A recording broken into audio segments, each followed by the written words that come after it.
Hello everyone, welcome back to the session Financial Market. To be continue with chapter number 5, that is Indian Capital Market.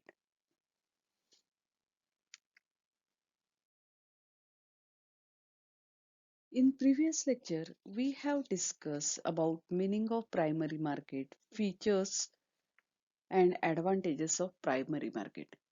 In today's lecture, we will discuss about securities in primary market and functions of primary market. Securities in primary market. You may be asked in examination, what are the instruments of capital market or classify the securities in primary market? The answer will be securities in primary market classified into three main parts, namely equity shares, preference shares, and debentures. Securities deals in new issue market or primary market are classified as equity shares, preference shares, or debentures. First of all, we will discuss about equity shares. These shares are issued by company for raising capital. The owner of these shares are shareholder. Equity shares company कशासाठी issue करते? To raise capital. आणि या शेअर्सचे जे owner असतात त्यांना share holder असं म्हणतात. They are real owner of the company. Normally, face value of the shares may be 10 or 100. The group of fully paid shares are called stock and these can be transferred. विद्यार्थी मित्रांनो, share capital race केलं जातं. तुम्ही company account मध्ये बघितलं असेल की कशा प्रकारे, तर पहिल्यांदा ऍप्लिकेशन मनी कॉल केला जातो, त्याच्यानंतर अलॉटमेंट कॉल केला जातो आणि नंतर मग फर्स्ट कॉल, सेकंड कॉल किंवा फायनल कॉल अशा प्रकारे टप्प्याटप्प्यांनी पैसे मागितले जातात. म्हणजे एक 100 रुपयाचा शेअर असेल तर सपोज ऍप्लिकेशन मनी 20 रुपये किंवा 25 रुपये, त्याच्यानंतर 20 रुपयाचा किंवा 15 रुपयाचा अलॉटमेंट कॉल आणि त्याच्यानंतर मग 20 रुपयाचा फर्स्ट कॉल अशा प्रकारे पैसे मागितले जातात. तर नॉर्मली फेस व्हॅल्यू याची 100 किंवा 10 असते आणि group of fully paid shares are called stock. Stock कशाला म्हणतात? जे फुल्ली पेड शेअर्स आहेत त्यांनाच, पार्टली पेड शेअर्सना स्टॉक म्हणत नाहीत. दीज कॅन बी ट्रान्सफर आणि हे fully paid shares you can transfer it. The shares are entitled to profit. Shareholders are entitled to profit, which are distributed to them in form of dividend. Shareholdersना profit shareholders मध्ये profit distribute केलं जातं. म्हणजे जे कंपनीला profit होतं त्या प्रॉफिटचं distribution share होल्डर्सना होतं आणि याला डिव्हिडंड असं म्हणतात. विद्यार्थी मित्रांनो, मी मगाशीच एक म्हटलं की the shareholders are real owner of the company. का ओनर आहेत? तर एकतर त्यांना मुळात जे प्रॉफिट मिळतं प्रॉफिटमध्ये त्यांना हिस्सा मिळतो. त्यांनी जी इन्व्हेस्टमेंट केली आहे त्या इन्व्हेस्टमेंटवर अमुक एक रक्कम रिटर्न मिळेल असं काही डिक्लेअर केलं जात नाही. प्रॉफिट वाढलं तर रिटर्न्स जास्त मिळतात, प्रॉफिट कमी असेल तर रिटर्न्स कमी मिळतात. दुसरा एक विषय असा असतो की सपोज खूपच प्रॉफिट आहे तर काही प्रॉफिट डिस्ट्रीब्यूट केलं जातं, काही प्रॉफिट ह्याच्यात सेक्युरिटीमध्ये कन्वर्ट केलं जातं, म्हणजे दुसरे बोनस शेअर्स इश्यू केले जातात. तर अशा प्रकारे हे प्रॉफिटचं डिस्ट्रीब्युशन कंपनी करते आणि हे फक्त इक्विटी शेअर होल्डर्सना मिळतं, बाकी कुठच्याही शेअर होल्डर्सना मिळत नाही.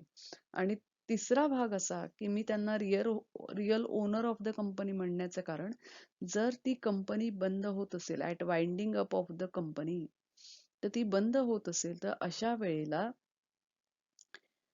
सगळ्यात अगोदर एक्सटर्नल लायबिलिटीज पे केल्या जातात, नंतर डिबेंचर म्हणजे लोन वगैरे असेल तर ते दिलं जातं, डिबेंचर होल्डर्सना पैसे परत केले जातात,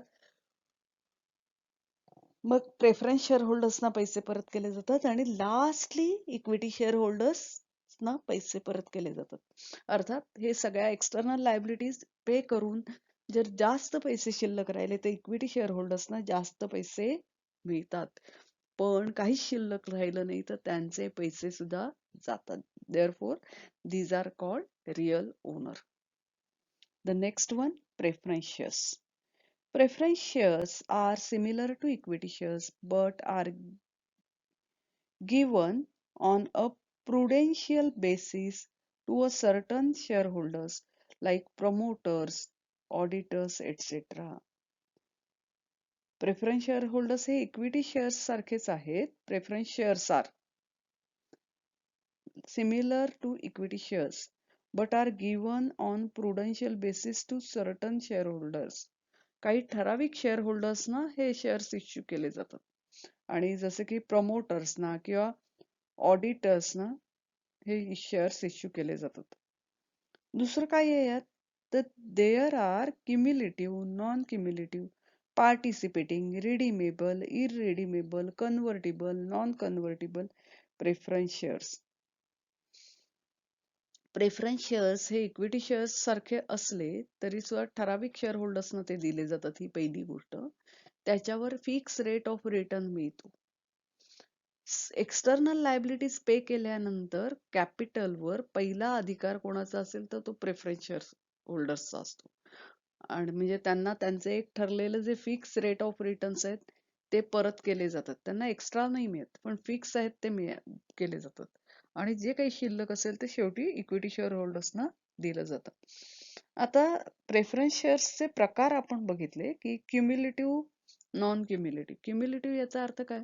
सपोज 8% प्रेफरन्स शेअर्स इश्यू केलेले असतील आणि त्या वर्षी प्रॉफिट नाही झालं तर त्या वर्षी त्या प्रेफरन्स शेअर होल्डर्सना डिव्हिडंड मिळत नाही. आपण हा जो डिव्हिडंड आहे तो नेक्स्ट इयरला प्रॉफिट झाल्यानंतर नेक्स्ट इयरला सपोज आपण म्हटलं की खूप प्रॉफिट झालं तर नेक्स्ट इयरचा डिव्हिडंड दिलाच प्लस लास्ट इयरचा पण दिला जातो.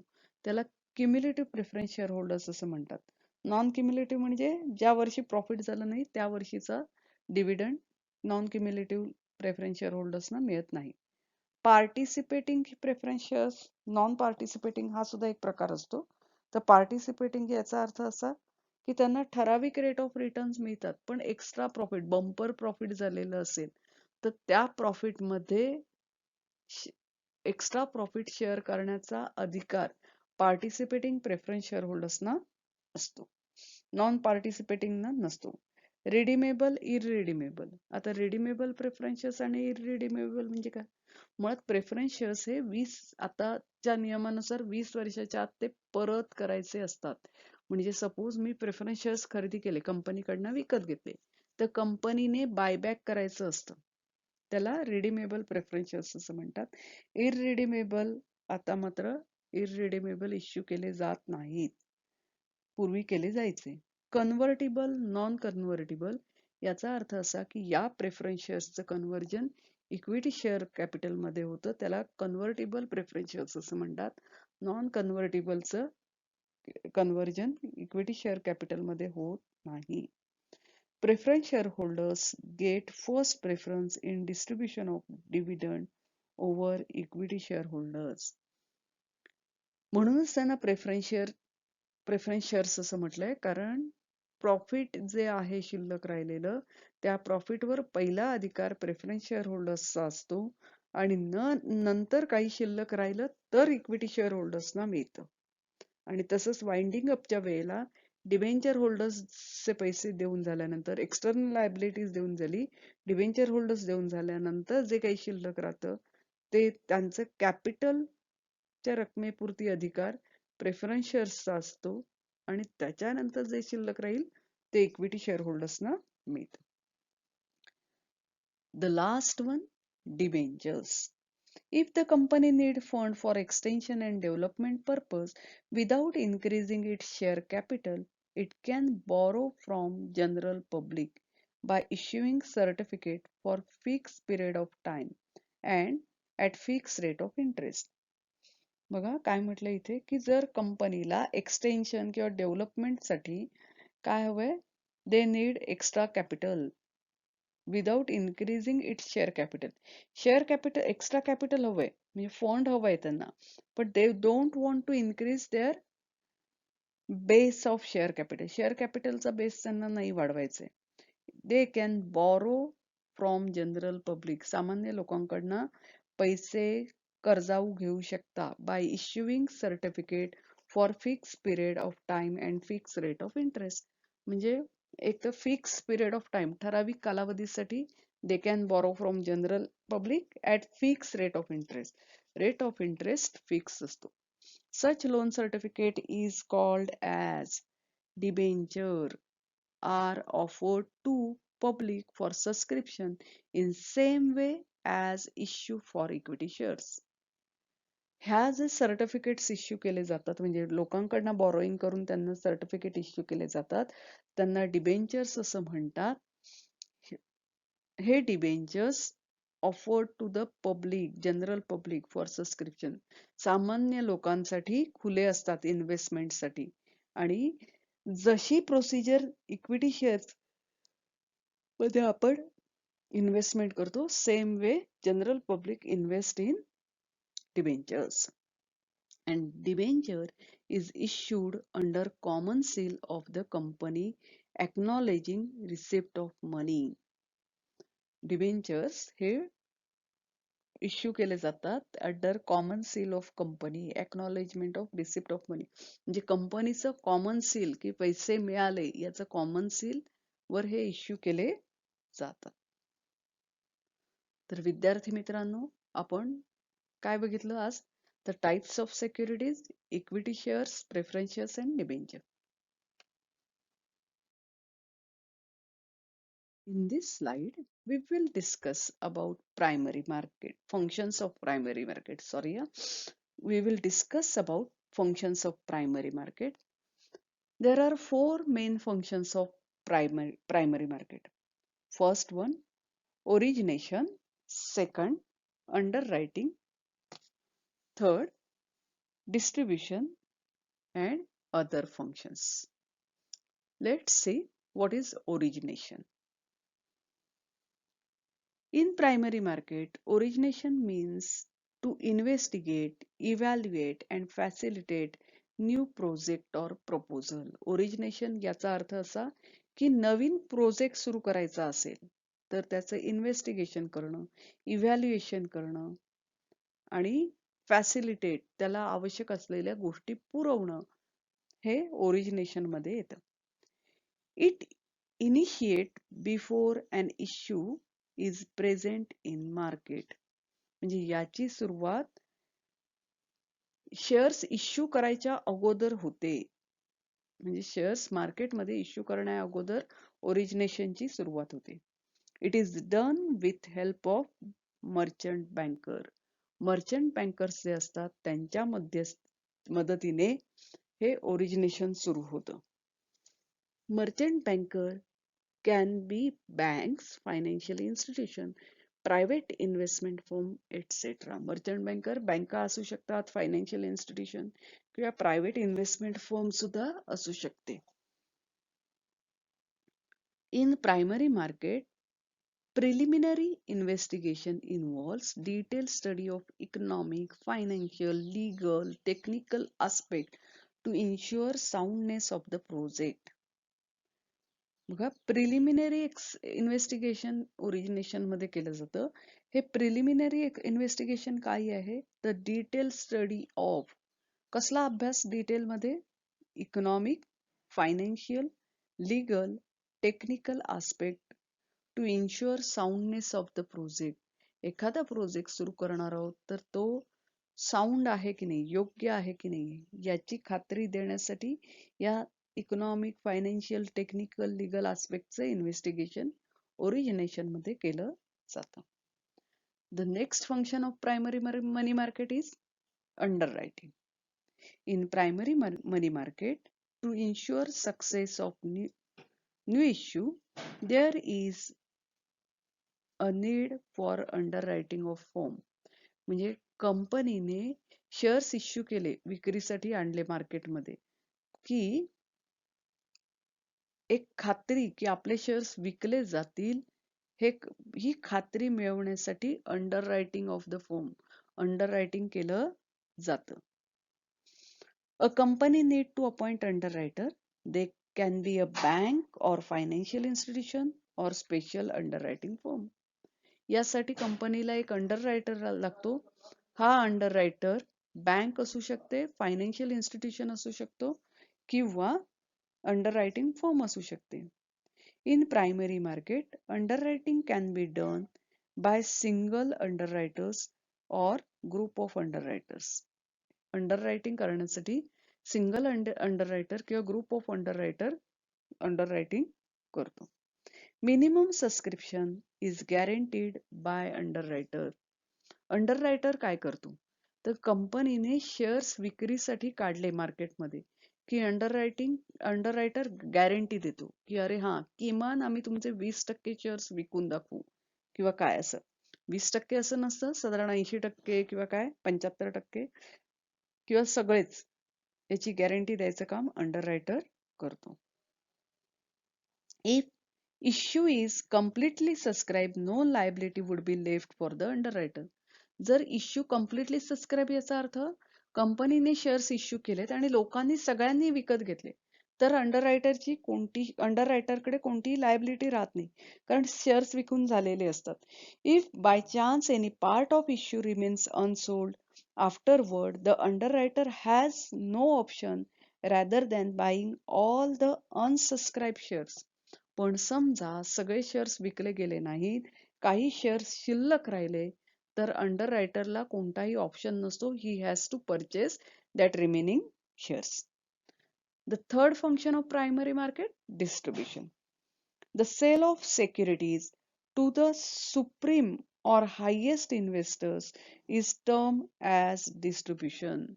सुप्रीम किंवा हायएस्ट इन्व्हेस्टरला म्हणजे इन्व्हेस्टर्स पर्यंत शेअर्स विकणं, सिक्युरिटी विकणं याला डिस्ट्रीब्युशन असं म्हणतात. Distribution job is given to broker and dealer. Broker आणि डीलर्स यांच्याकडे हा जॉब दिलेला असतो.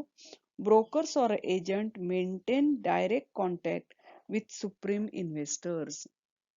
सुप्रीम इन्व्हेस्टर्स म्हणजे लास्ट इन्व्हेस्टर्सची डायरेक्ट कॉन्टॅक्ट कोणाचं असतं, ब्रोकर्सचं असतं आणि एजंटचं असतं. The last one, other functions of primary market. The key function of primary market is to facilitate capital growth by enabling individuals to convert saving into investment. आता main function काय आहे capital मार्केटचं?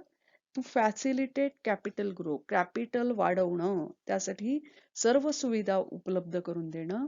इनॅबलिंग individual to convert saving into investment. माणसांच्या savings आहेत त्या investment मध्ये convert करणं. त्याच्यानंतर it facilitate companies to issue new stock to raise money directly from shareholder household for business expansion and meet the financial obligations. काय म्हटलंय? कंपन्यांना primary market काय फॅसिलिटेट करतं?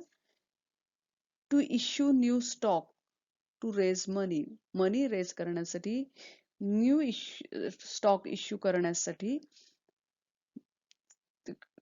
कोण फॅसिलिटेट करतं? तर प्रायमरी मार्केट फॅसिलिटेट करतं. From household for business expansion to financial obligations. Business expansion साठी असेल किंवा इतर फायनान्शियल ऑब्लिगेशन्स साठी फंड रेज करण्यासाठी प्रायमरी मार्केट मदत करतं. It provides a channel for the government to raise fund from the public to finance public sector project. सरकारला सुद्धा फंड रेज करण्यासाठी एक माध्यम उपलब्ध करून देण्याचं काम प्रायमरी मार्केट करतं. आणि हा फंड कोणाकडनं रेज केला जातो? पब्लिक फायनान्स फ्रॉम पब्लिक, म्हणजे लोकांकडनं हा पैसा रेज केला जातो to finance public sector project. Public sector प्रोजेक्टला फायनान्स करण्यासाठी हा फंड रेज केला जातो.